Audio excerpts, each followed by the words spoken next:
Lisod kayo tugkaron ang kabubuton sa Ginoo, mga igsuon, labi na gyud sa iyang pagpadayag sa iyang kaugalingon dinhis kalibutan. Nganuman kay bisan tuod ang mga Hudiyo, ang mga Pariseo, mga Israelita in general, nagpaabot sa Mesiyas nga matao, pero wa sila mag-expect nga ang Mesiyas nga mao si Hesukristo matao sa paagi nga yano kayo.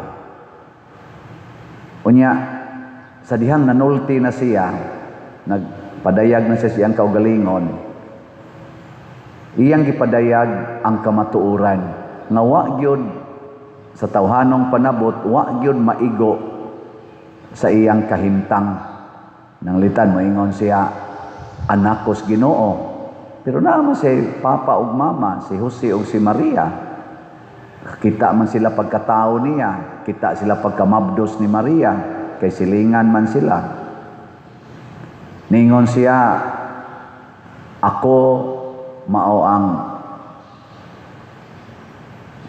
manluluwas. Wa magi siya ka eskwela, kay perting pobriha, siya nanoy manluluwas. Mura wa maigo ba? Ni samot pag yung niingon siya nga, wa gani matao si Abraham, ako mauna. Samot na gyud kalisod.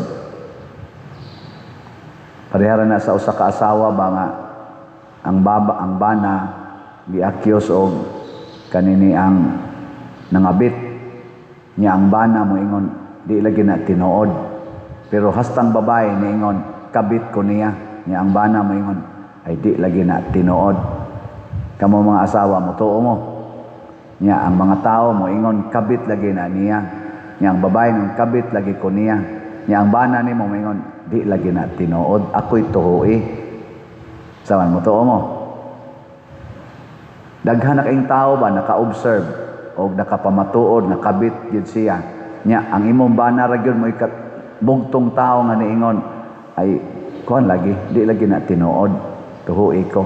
Saman tuo mo, nanay mga pictures, nanay mga ilang text messages, inana saman mo tuo mo yung di lagi na nako kabit. Lisod kay tuhuan. Mao na ang pagtuo lahi sa rason. Mo gani atong timan-an, ang faith is different from reason. It is higher knowledge. Pag ibutang man natog knowledge, it is higher knowledge. Gitawag na siya og wisdom. Mo na diri sa atong kaning unang pagbasa, si Abraham dili sayon ang iyang nadawat nga saad sa Ginoo. Di na tumaabot sa iyang rason nga niingon ang Ginoo sa iya ng katiguangon ba. Niingon ang Ginoo, mga nakagdaghan kaayo nga ang uban nimong mga anak mahimong mga hari, nya kining yuta nga karon usa ka kalangyaw mahimo ning imo tanan. Nya sa iyang katiguangon, mga 80 na kapin, hapit na mo 90 tingali pagsaad sa Ginoo ani. Ang iyang edad 15 pa man, nya wa gi anak, nya ang iyang asawa 7 ka tuig rasad iyang pagkamanghod, so hapit na sad mo 90. 15 pa mang huna-hunaa sa tao nga motuo ana. Mao na nga di pakita ni Abraham nga nahimo gid siyang tinuod nga amahan tungod sa iyang pagtuo. Mituo siya, pertig yun niyang pagkahimo ang amahan. Muna, ang pagtuo di ay mao ang atong pagdawat sa pulong sa Dios nga way reklamo. Ayaw na pagsigig analyze sa pulong sa Dios. Matod pa sa atong tubag sa Salmo, ang Ginoo na hinumdom sa iyang kasabutan hangtod sa kahangturan. Og kun isulti na gani nas Ginoo, din agi na mahitabo nga dili matuman. Kung unsaon pagtuman, di na lang taana mag-apil-apil. Ang ato na lang, mutuman lang gid taon sa iyang isulti. Mabita na dinis atong parokya, unsa may angay natong tumanon. Unsa man? Sige ra gid tagpalit og slot. Kada palit ni mong slot, mag-anam sa katuman ang planos Ginoo sa atong parokya.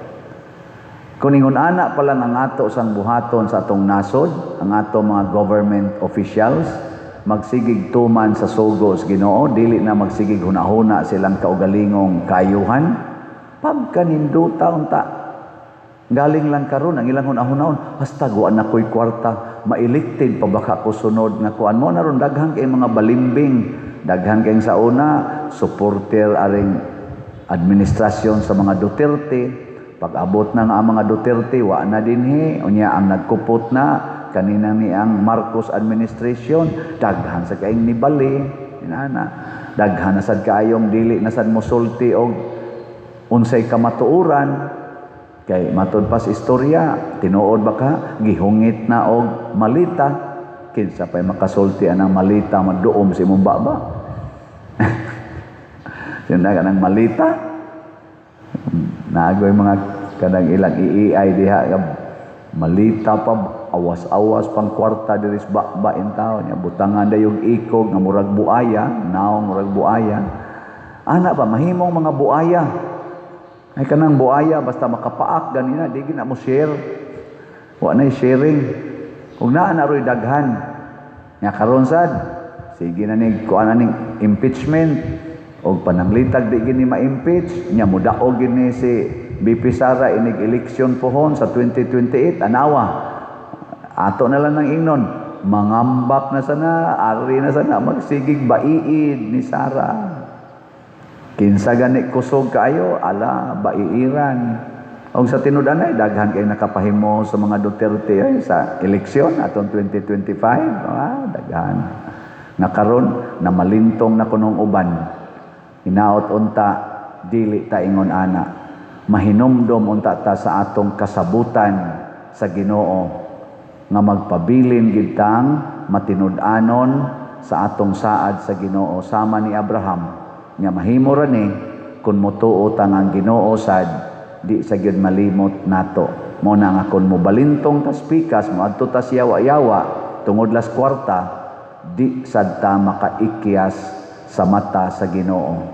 Kay naa siya kanunay nagmonitor kanato. Ang ato ra gyung pagtuo mo'y makasulti ani. Pag-ingon sa mga Hudiyo diri, wap agani kay 50. Unya moingon ka nga nakakita na ka ni Abraham. Saon man gyud nga mao man ay kamatuoran, di man na makita sa tong mata. Ginoo ray makapadayag ni ana.